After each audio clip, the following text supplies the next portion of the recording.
equal rights, end of gender-based discrimination, equal access to education, freedom from sexual exploitation and abuse, reproductive rights, human rights for women everywhere. So those are some of the basic tenets of the feminist movement. The specific goals of the feminist art movement are, number one, to make art that more accurately reflects women's lives and experience. Two, to change the foundation for the production and reception of contemporary art, meaning that, why is it that when you walk into, some of our better known galleries, that most of the art is made by men, and a lot of the art is, they're pieces that objectify women. A third goal of the feminist art movement would be to bring more visibility to women in art history and practice. So,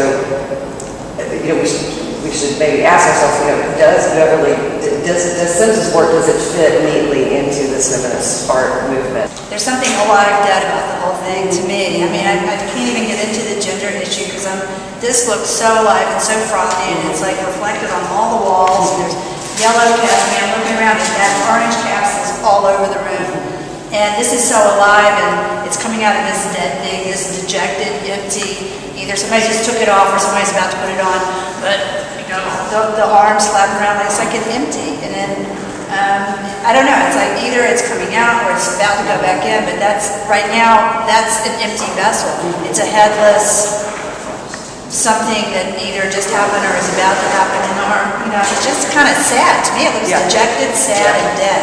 Yeah. And then this looks very alive, and so I'm having. I don't even go to gender. I'm stuck between alive and dead. You just want to get in here. It looks like a swirling pool of foam. You just want to get in there, and it's kind of enticing to pull you in. It looks to me like we have a person and something about that person's life, that person's creation, that person's meaning. There's a relationship. They're actually literally connected. I'm reminded of ancient Greek play Agamemnon. The story is about how an act of revenge leads to other acts of revenge and ultimately war in which much blood is shed. And there's an image in the play about how the billows of red go on like an ocean. And this is orange, not red, but it feels like blood to me. It feels like a pool, an ocean of blood.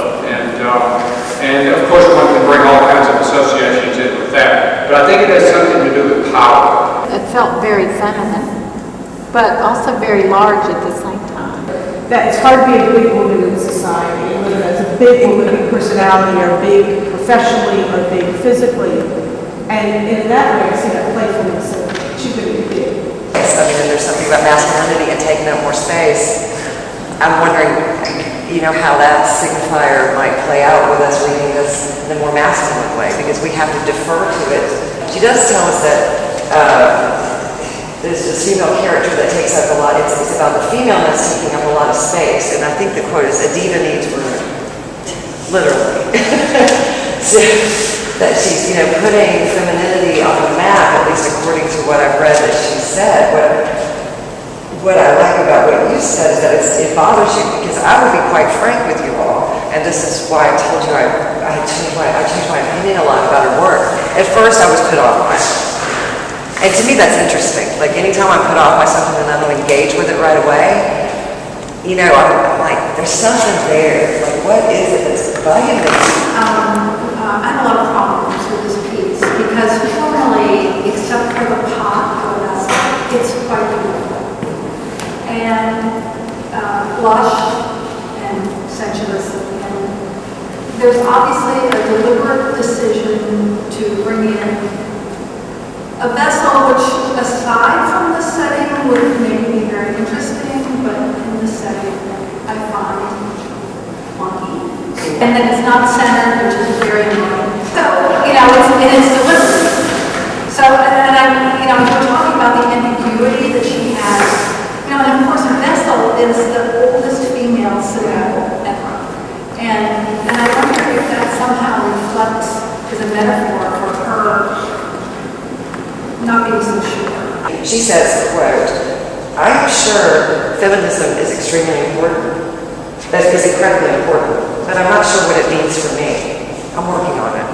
So this is something in progress. And I think that if you take off the part of the wall and just go back to these two forms, the orange and the glass piece, I think that she can boil it all down to those two elements and have a stronger statement or a stronger statement. But I think that all of the contrast between masculine, feminine, even the glass form is a hard form. It's still done very soft.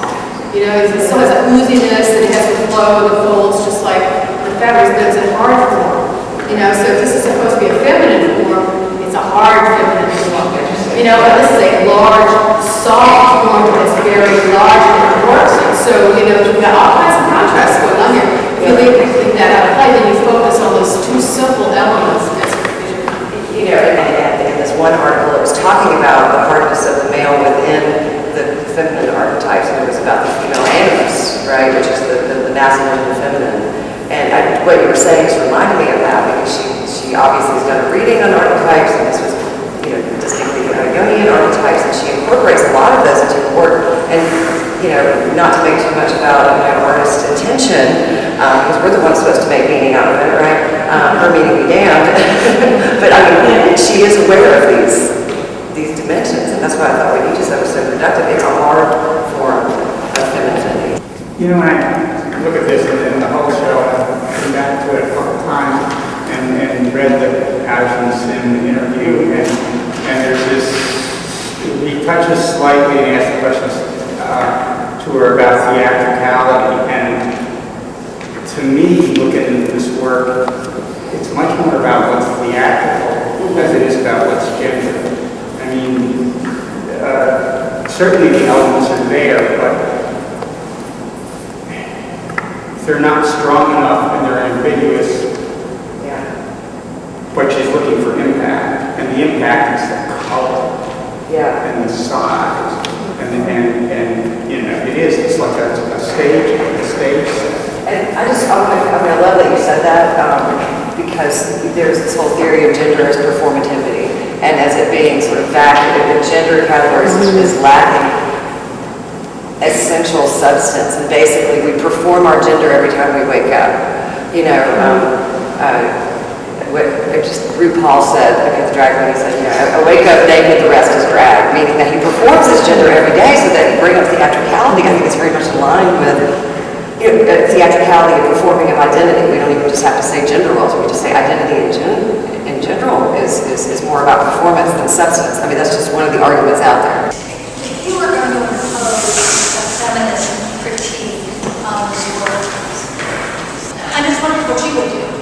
I honestly don't make up my mind. I'm being serious. I don't mean to cop out. It's like because I reversed some of the critical points about her art. That it's too aesthetic, too sensuous, and doing real liberatory work as far as deconstructing gender roles. On the other hand, she has her defenders. You have her herself saying, "I'm sure it's important. I'm working on it." And I don't know, but I do know that it's productive because I keep coming back to it, and so maybe that deferral of absolute mastery of what she's doing as far as a feminist project or a project of any kind is precisely what's so important about it. I don't mean to cop out here, but that's what I keep